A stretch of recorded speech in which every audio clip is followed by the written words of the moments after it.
नमस्कार, आपका स्वागत है। दोस्तों, अगर आप महादेव के सच्चे भक्त हैं तो कमेंट में हर हर महादेव जरूर लिखें।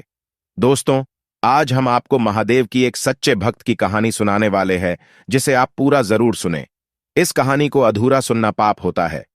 इस कहानी को सुनने मात्र से ही आपके सभी दुख दूर हो जाएंगे और आपकी मनोकामना पूर्ण हो जाएगी। दोस्तों, दूर किसी नगर में किशन और उसकी पत्नी रहते थे। किशन के माता पिता का पहले ही देहांत हो चुका था और किशन अपने ही खेत में काम करके घर चलाया करता था। किशन की पत्नी बहुत ही सुंदर और पतिव्रता थी और वह अपने पति किशन से बहुत प्रेम करती थी। किशन भी अपनी पत्नी पर बहुत प्रेम करता था। दोनों का जीवन सुख शांति से भरा हुआ था। किशन ने अपनी पत्नी को कभी किसी चीज की कमी नहीं होने दी। दोनों ही दिन रात खेत में काम करके अपने घर को अच्छी तरह से चला रहे थे। लेकिन एक दिन किशन के साथ बहुत ही भयानक घटना घटी, जिससे किशन की पत्नी पुष्पा का जीवन ही बर्बाद हो गया। एक दिन किशन को खेत में एक काले रंग के बड़े सांप ने डस लिया और आसपास कोई अस्पताल न होने के कारण किशन की घर पर ही मृत्यु हो गई।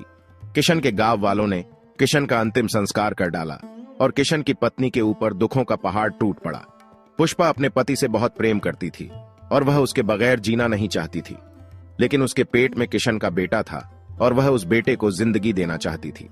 किशन की पत्नी अब विधवा हो गई थी और गांव में किशन का कोई सगा संबंधी भी नहीं था। इसीलिए पुष्पा अब पूरी तरह से अकेली पड़ गई थी।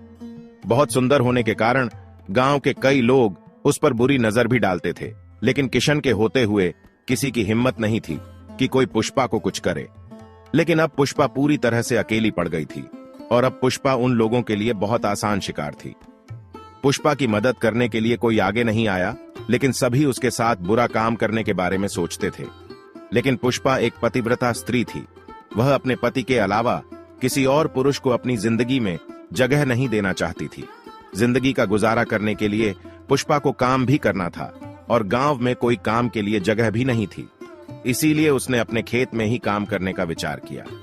कई बार कुछ लोग पुष्पा के घर पर आते और उसकी मदद करने की बात करते, लेकिन बदले में उनके इरादे बहुत गंदे थे। इसीलिए पुष्पा ने कभी किसी से मदद नहीं ली। पुष्पा अकेली ही खेत में जाने लगी और काम करने लगी। लेकिन खेत का काम अकेले करना बहुत मुश्किल था और पुष्पा को समझ में नहीं आ रहा था कि वह क्या करे। पुष्पा महादेव को बहुत मानती थी और उनकी पूजा भी करती थी। गांव में महादेव का एक मंदिर था, जहां के पुजारी बहुत ही अच्छे व्यक्ति थे। एक दिन पुष्पा पुजारी के पास गई और उन्हें अपनी कहानी बताई। पंडित जी को पुष्पा की कहानी सुनकर बहुत दुख हुआ। उसने उसे महादेव के मंदिर में ही काम करने के लिए कहा। मंदिर की साफ सफाई करने का काम पुष्पा को मिल गया, जिससे उसका घर चल सके। पुष्पा सुबह से लेकर शाम तक महादेव के मंदिर में ही काम करती, पूरी श्रद्धा से महादेव की भक्ति करती और मंदिर में आने वाले सभी भाविकों की भी सेवा करती, जिससे प्रसन्न होकर कई लोग उसे पैसे भेंट में दिया करते थे।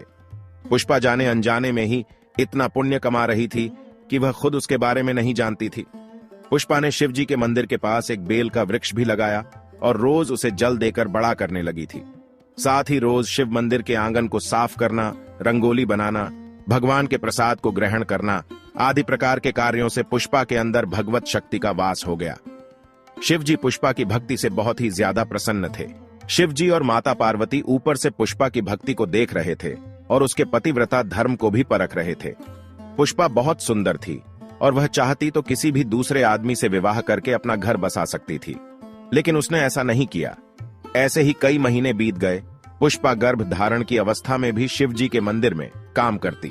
फिर एक दिन शिव जी के मंदिर में ही उसके गर्भ से बालक का जन्म हुआ। अब पुष्पा की जिम्मेदारियां बढ़ चुकी थी। पुष्पा को बच्चे को पालना था और काम भी करना था।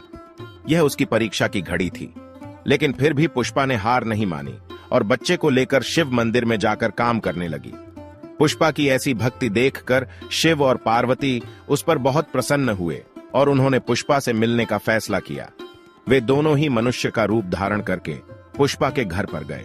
पुष्पा की तबीयत खराब थी, लेकिन फिर भी उसने उन दोनों का स्वागत किया और उनकी सेवा की, जिससे महादेव और पार्वती बहुत प्रसन्न हुए और उन्होंने पुष्पा को आशीर्वाद दिया और फिर वे अचानक वहां से गायब हो गए।